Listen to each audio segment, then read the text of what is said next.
Welcome back to Squawk Box. Our next guest is gathering bipartisan support for legislation to permanently end future government shutdowns. Let's welcome Senator Rob Portman of Ohio. The senator formerly served as a U.S. trade rep, OMB director. Senator, thanks for joining us. So, good morning. We'll start with just what I just said, and that is that there could actually be legislation to prevent that. How would that work exactly? Would it pass muster with the Constitution? I mean, can you write a law like that? Yeah, I mean, Joe, all you say is when you get to the end of a spending cycle, you don't go into a shutdown. Instead, you continue the spending from the previous year, but then you reduce it after 120 days by 1%, then another 1% every 90 days to give the Congress, and particularly the appropriators who'd like to spend money, the incentive to come back to the table and actually do the real spending bill. So it just takes shutdown off the table. And we got about half the Republicans in the caucus supporting our legislation now. We've also got the American people supporting it in the sense that I saw some polling this morning. It said when given the options of, a shutdown or a national emergency or a continuing resolution or something, 9% said shutdown. 2 to 1 people said stop these shutdowns. So I think we've all learned, again, the lesson we learn after every shutdown, which is this is bad for government workers and their families. It's bad for taxpayers who don't get the services.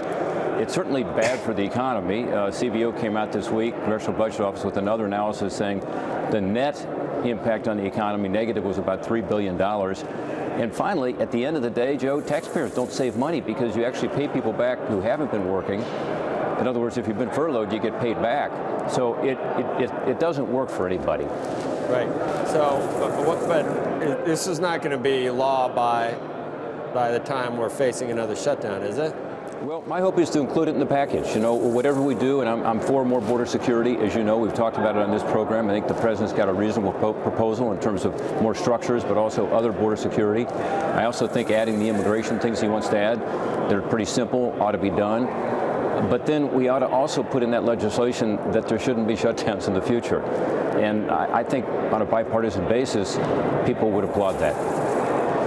I've seen that there are some numbers out. I guess maybe they were generated by your party, so maybe would take that with a grain of salt. But they were looking at a lot of Democratic regions that President Trump won, and that there could be some pressure put on some of the Democrats there to break with Speaker Pelosi and actually support something in 3 weeks, whenever it is. Have you seen that? And she'd still have to, Speaker Pelosi would still have to bring it up, right? Even if they break with her, they can't go around her, can they? Well, it's going to be done in what's called a conference committee, so I think she probably has a pretty good influence over that. But so it's a small group of members who are trying to work something out, and the idea is that would then come back to the House and Senate for a vote. And I think we've only got 2 weeks and a day now left to do this, so we got to get busy on it. But yeah, look, I think you're absolutely right. I think when you ask the American people, do you want a more secure border? Most people say, yeah, of course. I mean, among other things, you've got the drug issue, which is affecting all of us. In Ohio, as you know, your home state, we are getting hit with that. Crystal meth coming from Mexico, heroin 90% coming from Mexico, cocaine coming from Mexico. So yeah, we need better screening at the ports of entry. Democrats are for that, by the way, Joe. But also the immigration issue. I think people realize you've got to have an immigration policy that works. And the president's proposal is not for a wall from sea to shining sea, and it's not for a concrete wall at all. It's for following the experts' advice, the Customs and Border Protection Border Security Improvement Plan, which has been embraced by our last 2 spending bills up here on a bipartisan basis. And his $5.7 billion is to fund the top 10 priorities of that plan. And it's a plan by experts, and sometimes it's vehicle barriers, which are low, sometimes it's pedestrian fencing, sometimes it's these steel barriers the president's talked about, but it's only 234 miles out of a 2,000-mile border. So I think in the past, because Democrats have supported that kind of fencing, it's kind of tough for them to say they don't support anything now. I just wonder what's really going to happen, though, Senator.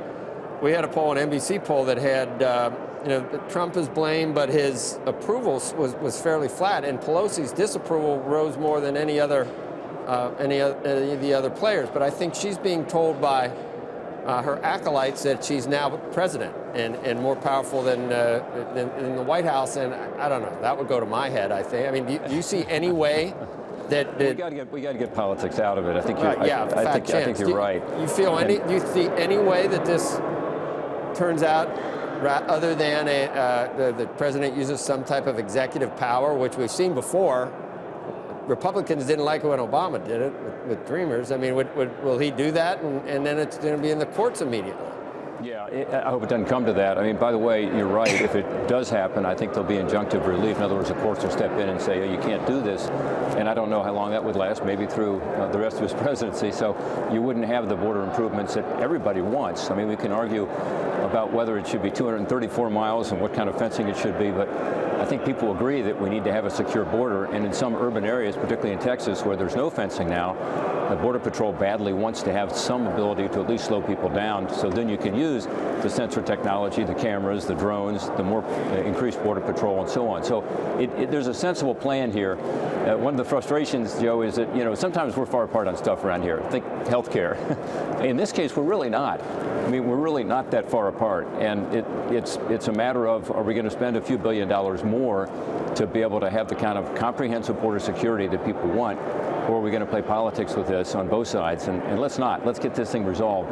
National emergency is something the president probably does have the right to do, but as you say, it's not something Republicans have traditionally supported. It shifts power more to the executive branch, but also it's going to get tied up in the courts.